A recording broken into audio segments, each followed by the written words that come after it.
Hello everyone, welcome to Ruby home cakes. இன்றைக்கி வீடியோவில் வந்து ரொம்ப இன்ட்ரெஸ்டிங்கான டாப்பிக்கை பற்றி பேச போகிறோம். பட் அதுக்கு முன்னாடி சேனலை ஃபஸ்ட் டைம் பார்க்குறவங்க சப்ஸ்கிரைப் பண்ணிக்கிட்டு தொடர்ந்து வீடியோவை கண்டினியூஸாக வாட்ச் பண்ணுங்கள். இனிமேல் வந்து வீடியோ ரெகுலராக வந்து மார்னிங் 10 o'clock வந்து வீடியோ போஸ்ட் பண்ணிடுவேன். ரெகுலராக டெய்லி வந்துடும் வீடியோஸு. இது என்னோடய வீடியோஸை ரெகுலராக பார்க்குறவங்களுக்கான ஒரு சின்ன அப்டேட்டு. இன்றைக்கி வந்து பட்டர்ஸ்காட்ச் கேக் வந்து 1 kg ஆர்டர் வந்திருக்கு. அதை நான் செஞ்சதை தான் வந்து வீடியோ பார்க்க போகிறீங்க.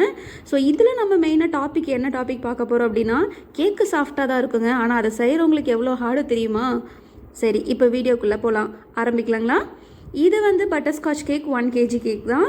ஆனால் கஸ்டமர் மேலே வந்து சாக்லேட் டாப்பிங் வந்து வேணும் அப்படின்னு சொல்லி கேட்டிருந்தாங்க. அதே மாதிரி ரெடி பண்ணிட்டேன்.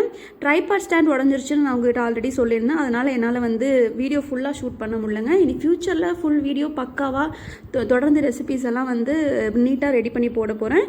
ஸோ வீடியோஸை மறக்காமல் கண்டினியூவஸாக வாட்ச் பண்ணுங்கள். மறக்காமல் சப்ஸ்கிரைப் பண்ணிக்கோங்க. சரி, இந்த பட்டர்ஸ்காட்ச் கேக்கில் சின்ன சின்ன டிப்ஸ் இதெல்லாம் வந்து நான் உங்களுக்கு ஷேர் பண்ண போகிறேன்.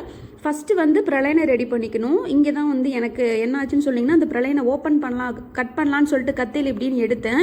கத்தியில் கூட காயம் படல. ஆனால் இந்த பிரலைனில் இருக்கிற அந்த ஷார்ப் எட்ஜ் இருக்கு இல்லையா, அது அப்படியே என் கையில் பட்டு கிழிச்சிருச்சு. பார்த்தீங்களா எவ்வளோ பெரிய காயத்தை வந்துருச்சுன்னு சொல்லிட்டு. இது வந்து நான் எக்ஸ்பெக்டே பண்ணல, இந்த அளவுக்கு ஷார்ப்பாக இருக்கும் எட்ஜு அப்படின்னு சொல்லிட்டு. கத்தி மாதிரி செம ஷார்ப்பாக இருந்துச்சுங்க.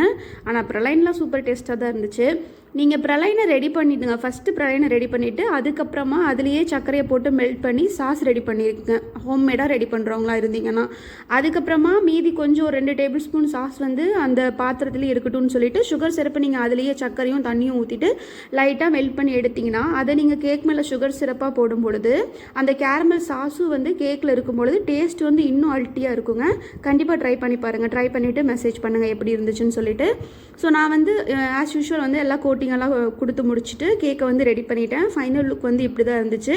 அவங்க எக்ஸ்ட்ராவாக எந்த டெக்கரேஷனும் வேணான்னு கேட்டாங்க. நீங்கள் ஈரோட்லேருந்து கரூர் வரைக்கும் எந்த ஏரியாவில் இருந்தாலும் சரி, என்கிட்ட வந்து ஸ்க்ரீனில் தெரிய நம்பரை காண்டாக்ட் பண்ணி ஆர்டர் ப்ளேஸ் பண்ணிக்கோங்க. நான் ஹெல்த்தி கேக்ஸ் எல்லாம் வந்து மெயினாக செஞ்சு கொடுத்துட்ருக்கேன். அதாவது ஒயிட் சுகர் இல்லாமல் மைதாக்கு பதிலாக கோதுமை மாவு ரெடி பண்ணி இதுலேயும் கேக் ஜெல்லு, ப்ரிசர்வேட்டிவ்ஸ் எதுவுமே ஆட் பண்ணாமல் ஹெல்த்தியான கேக்ஸ் பண்ணுறேன். கொலஸ்ட்ரால் ஃப்ரீ கேக்ஸும் பண்ணி கொடுக்குறேன்.